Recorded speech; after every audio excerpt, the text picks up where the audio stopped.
Hello, everyone. This is Monica Ramirez, the Warrior of Love, and thank you for being here in Soul Talk. And today, I would like to present you with Cynthia Hauk. I hope I pronounce her well. Yes. And she is founder of Mindfulness Creative Muse. And we want to ask her more information about that. So, Cynthia, please let us know a little bit about what it took you here. What was the beginning? Why it took you here, and what it is mindfulness creative muse. Yeah, thank you so much for having me. I would say, so I started this business, Mindful Creative Muse, about 7 years ago. Really, it's an online educational school that explores the relationship between a mindfulness practice and our creativity. And I know sometimes when people hear those two things, it can kind of like cause some confusion. What does mindfulness have to do with creativity? And I find that they marry each other so beautifully because so many creatives and non-creatives alike that I've spoken with, when we have an impulse to explore our creativity or even tap into our intuition, sometimes we can have this internal judgment of not knowing how to do it, quote unquote, right, or feeling like we're not equipped, or having that internal censor or judgment.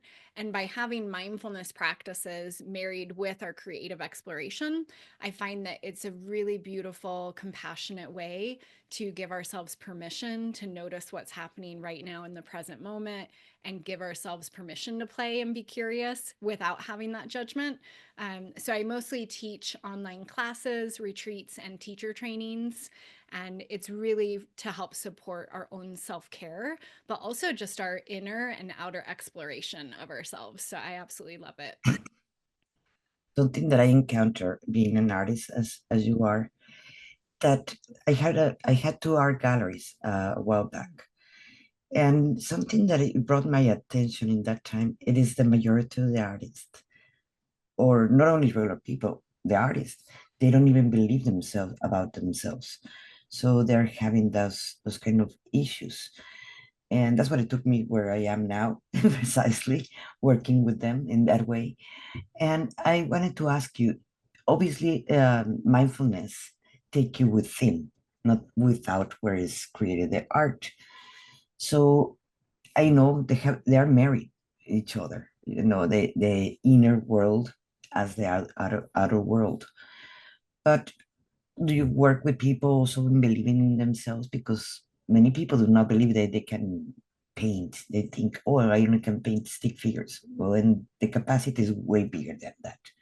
Mhm. Yeah, I think a large majority of the people that I work with actually don't consider themselves to be artists and don't sometimes even doubt, am I creative? But they have this inner like calling or pull towards, I want to create something, I want to express myself, but at the same time feeling that push pull dynamic of having that internal judgment or not feeling good enough, feeling like maybe I'm too old to begin, or I was never trained in art, or comparing themselves to what other people have done. Um, I hear a lot of times, you kind of mentioned the stick figure. I hear people all the time say, like, I'd love to draw and be creative, but I can't even draw a stick figure. And so what I often say to that is that these practices of mindful art are made especially for people who are feeling that. It's made for everyone, but I find that so for me, I have a background in the arts where I was trained formally. I did my master's program.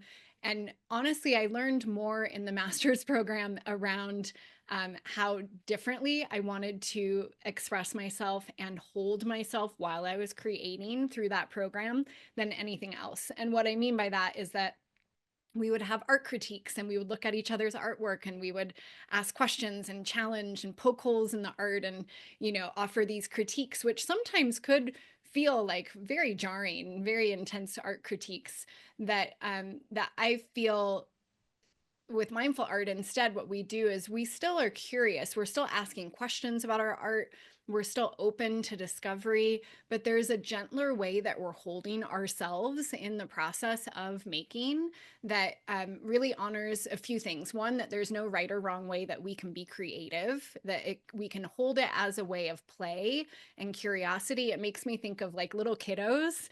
When little kids create, they create with such more freedom without having external pressure or judgment.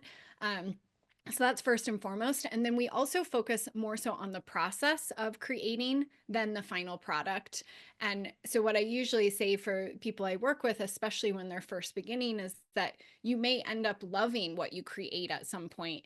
And that's not the sole purpose or focus of why we're creating. It's really so we can have a practice of mindfulness or practice art as a form of meditation, and we can be kinder to ourselves and we can have the freedom to create without pressure or judgment. Yes, that is so right what you just mentioned. Because people tend to do a lot of competition and a lot of envy. Why I cannot paint like such and such? Or they compare themselves with someone that has 40 years painting. And practice make the master. that's, that's one of the things. And letting go, the perfectionism. And that's something that when I was reading your bio, it was in there, and I love that part. That we need to talk about the type A personalities, the perfectionism, because that's what it gets people stuck in whatever they do. And obviously, we're talking about art, and that's one of the biggest blocks that the people have in the perfectionism. How do you work with your clients in art and removing the perfectionism, because it's always in the flourish, it is always there coming out. Yes, I would say it's so interesting you bring this up because this is one of the core foundations of this practice and why I even named my business Mindful Creative Muse because I, for one, am a recovering type A personality. Definitely, 20, 25 years ago, I struggled a lot with anxiety and a lot of perfectionistic tendencies. And so, what I now have cultivated and what I notice in my practice and when I teach is that I feel like we all have these parts of ourselves. We all have the inner critic, the part of us that can be perfectionistic, that can be overly judgmental, that is ultimately trying to keep us safe. Because when we're exploring anything, especially with creativity, we're exploring something new. It's outside of our comfort zone. It's in the unknown. We don't know what that whole world might be, might have in store for us. And so our inner critic can come in, our perfectionistic side, and say, wait, maybe you don't have all the right supplies, or maybe you don't have the right training, or maybe you're not as good as this other person. So why even begin? Or everything's been created before, or you don't have enough time, or it's selfish for you, right? There's all of these reasons that our inner critic can pipe up with these perfectionistic cues of saying ultimately the core root is what you're doing isn't good enough or that you're not good enough. And it's so common. I've experienced it and I've heard it from probably almost every student I've worked with at some point.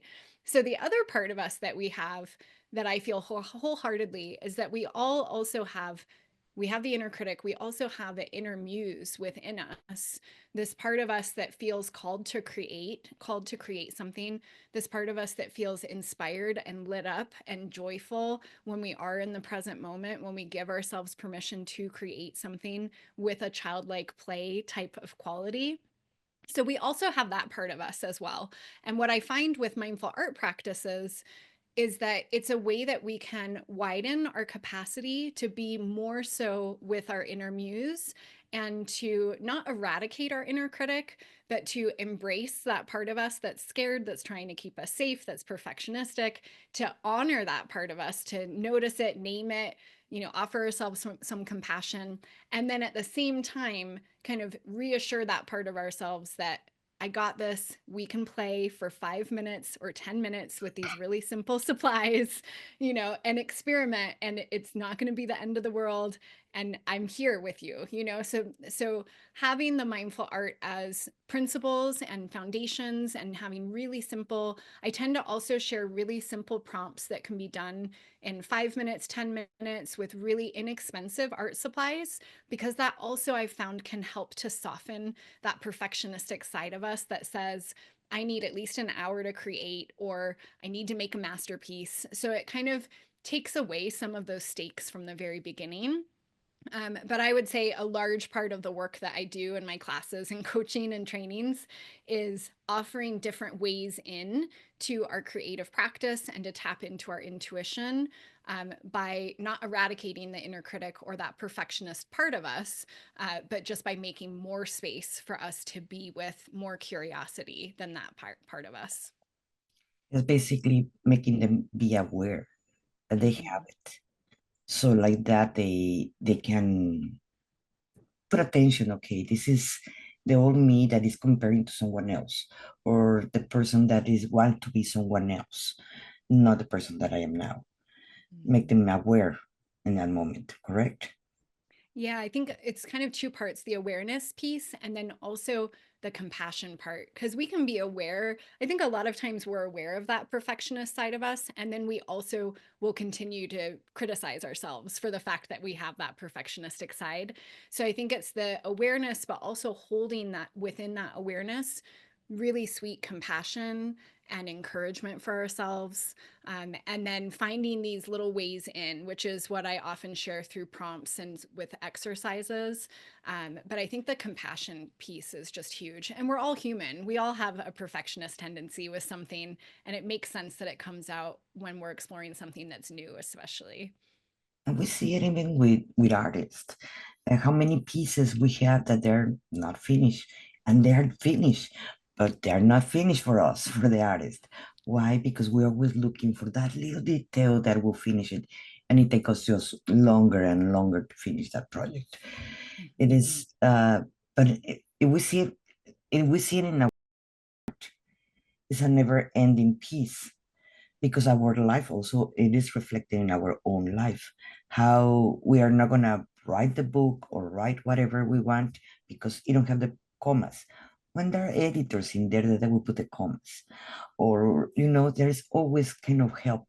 The thing it is moving on to actually create it is what give you the space and the freedom to release all those emotions through art. Art is one of the best therapies that I have found, because it lets you put in a canvas or in a paper or in a sculpture, whatever it is, whatever emotions you have, so you don't have to deal anymore inside of you. Yeah, I love that you named that. For me, I love especially that you use the word freedom in our art practice, and that through our art, we can really express ourselves and how nurturing that can be for us.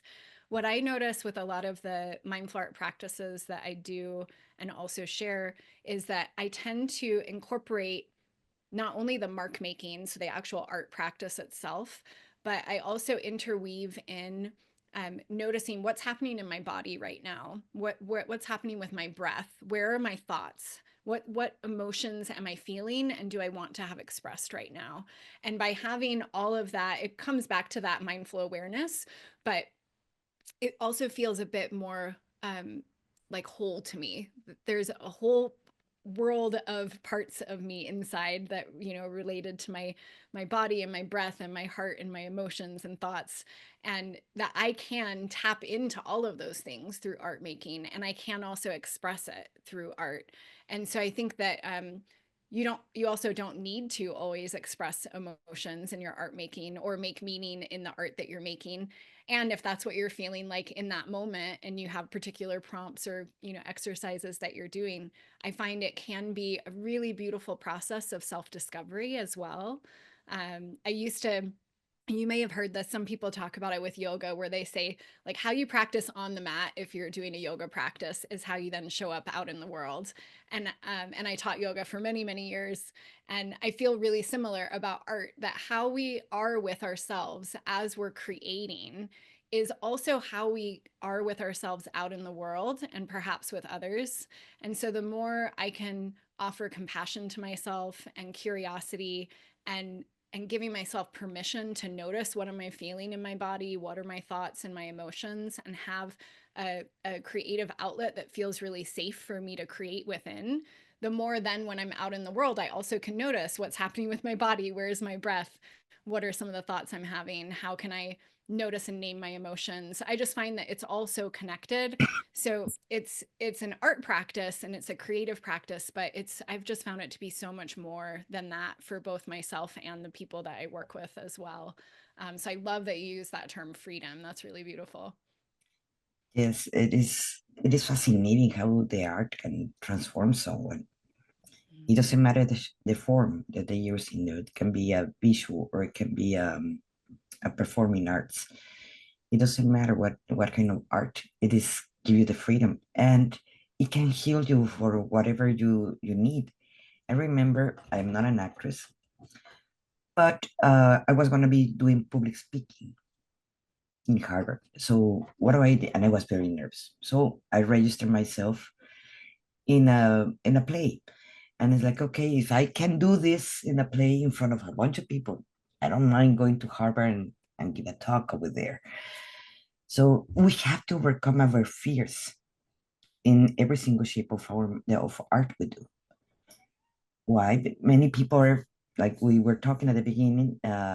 They are afraid to draw because they were told by someone when they were 4 or 5 that they only can do stick figures. I always love my cat always comes to join also. It's so sweet your cat came to join us. So they have to overcome that fear that the stick figures, and everybody has the possibility to draw or to paint. That's something that the beliefs, that's where we're going back with the beliefs that they cannot create or they cannot express themselves. It is when they're creating, and this is awesome that you're doing teaching art. It is a lot of how do I express it? It gives a lot to the people who are creating the art and more to the art teacher that is learning at the same time how to overcome all those limiting beliefs that the people have.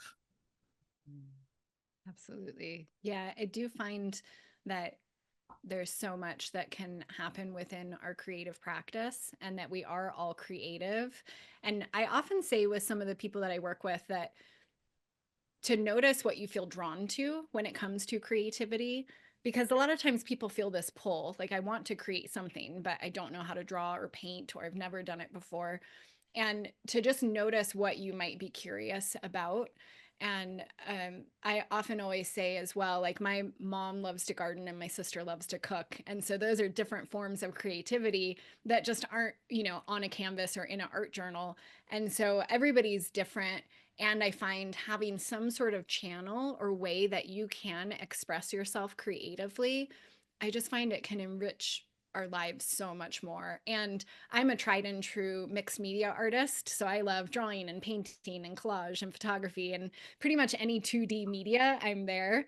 Um, and so there might be multiple things that someone feels drawn to, and I always say, like, go on. I have YouTube videos with examples. There's lots of other people that are on YouTube, or you can go to your local library and look at books as well, and go to your used, thrift shop and see if there's any art materials you can buy really inexpensively that you can play with to experiment, and have kind of that childlike quality. And then you can always dive deeper and take classes or trainings once you have decided, actually I want to learn a bit more about watercolors or mandalas or this particular practice. But I think that we can begin. We don't need a lot to just start and see what that impulse is in us that's pulling us toward it. Yeah, so I just always encourage people, even if it's 5 minutes on your lunch break, that you can start to see what you're curious about. That is so true. And tell us a little bit, how do you work with people? Do you have programs or how do you work with people? Yeah. So before COVID happened, I worked both online and in person. And really, for the last 5 years or so, I've worked specifically online. So I mostly have online mindful art classes. A lot of them incorporate drawing with the breath, as I mentioned, like noticing what's happening in our breath and body. So, really simple drawing and doodling practices. I have really simple watercolor and ink and painting classes that all thread in the mindfulness with the art making process. I have a really fun class that I think can appeal to a lot of people who are both creatives and non creatives alike, which is I have a Draw Your Feelings with Mindful Mandalas course. So it's all about not only the marks you're making, but also noticing what you're feeling in the moment and different ways you can express yourself. And then I also have 4 trainings. So I train other artists and therapists and yoga teachers and meditators, etc., how to share mindful art with others. And so I'm just so passionate about spreading more mindful art in the world because I find, especially during stressful times, it's just such a really beautiful self care practice to support us. Yeah. And something that it brought my attention, working with disability, mental illness, is they have it easier, the people that actually create art and they have an outlet to actually create whatever emotion they are, than the people that do not want to create nothing, or they can, or they think that they cannot create any art or poems or whatever it is, whatever, or dance, whatever it is into the arts. So I noticed that it is easier for, let's say, bipolar people, that they are creative. They have an outlet in there where they're in the manic state. They can create more art and use it more in a more positive way. And the manic, it can be writing, it can be dancing, it can be playing the guitar, whatever it is, that have that outlet than when they don't have it. So it is a lot of help, what we do, in a way that the people can have that outlet and knowing that it is safe. You're in a safe space, that you think that you cannot paint only stick figures, and learning how to create and how to express it with colors and with emotions and with figures and so forth. That is very beneficial for them, instead of launching out or whatever the mental illness take them. It helped them a lot, having that outlet into the arts. Hi everyone, this is Monica Ramirez, the Warrior of Love. And if you have been feeling stuck where you are right now, or if you have felt that you cannot connect with others in the same language or the same emotions that you're feeling, if you're a coach, a healer, energy worker, in any of those branches, maybe this is for you. Because we have felt the disconnection for the rest of our family, friends, that we cannot connect to them. And we're so afraid to actually go deep dive when we're getting triggered by our own clients, because we're seeing our mirror image with them. My name is Monica Ramirez, the Warrior of Love, and that's my spiritual name. And I take clients from feeling confused and feeling stuck to feeling free, to feeling that they feel empowered from themselves. I created a system, Path to the Heart, that goes in 3 levels. And the first level, it is healing the inner child, healing the parts of us that we've been so afraid, or it's very painful to do it. I have done it myself, not only with me, and I have done it with many of my clients, that I take them to this process. The second level, it is to go more into inner self, clearing the family lineage, to breaking the contracts and vows, learning deeper more about the laws of the universe. And the third level, it is learning how to channel, how to do waking up your and getting online your gifts, your unique gifts that the world so much needs right now. So if you wanted to know more about this, I am eager to show you and to teach you all what I know, that I use every day in my life. So thank you for being here in this page. I really appreciate it. And this is Monica Ramirez, the Warrior of Love.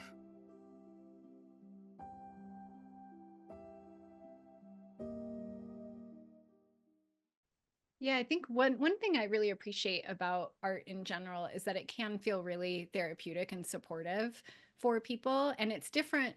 Mindful art and art in general is different than art therapy if you're working with a therapist for a particular diagnosis or to support yourself. So it is different. But what I do love is that what I've found with my mindful art practice and the people I've worked with is it can feel really empowering, because we get to make choices in our creative process. I've shared this with my community before that when I was having anxiety and panic attacks in my late 20s, I also went to therapy, which was very supportive and helpful for that. And I also started painting oil paintings with Bob Ross. He used to have like a show on PBS and he would paint happy trees. And I really felt like he's one of the original contemporary mindful artists before that term was really out, because so much of what he does that we also do in mindful art is there's this constant permission giving of you get to make choices on, let's say if you're working in an art journal, you're the one that gets to make choices about what kind of marks you want to write, what type of words you want to add, what colors you choose, that you can make your own world. And for me, I've just found that so empowering. And there's also this natural pause that can happen when we're working in an analog way. With paper, we hear the paper, we feel the pen in our hand. We're so often on digital screens now that I find that working with these analog materials and feeling our art materials can also just help to really bring us in the present moment, which can, in and of itself, I've found for myself, feel very nurturing and therapeutic. So there's so many ways in and so many benefits of the practice. And we've found just from other, like research has shown with mindfulness and meditation, that it can help with your focus and it can help with regulating your nervous system. There's all these benefits. And yeah, obviously I'm biased, but I'm just very pro exploring art in whatever way feels good for you. And I've found mindful art as a really wonderful way to explore it. So you do everything online, correct?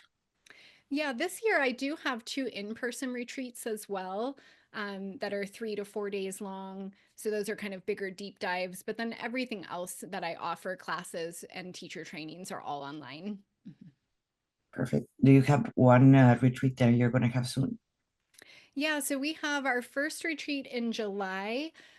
July 10th to 13th is specifically for facilitators for mindful art.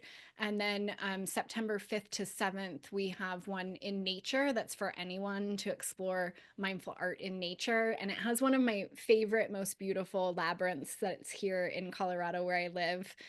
So we're surrounded by the mountains and like 365 acres of trees and this beautiful stone walking labyrinth. So I've found personally when I'm in nature, there's also this natural dropping in where I can be more present and I can slow down and feel really nourished.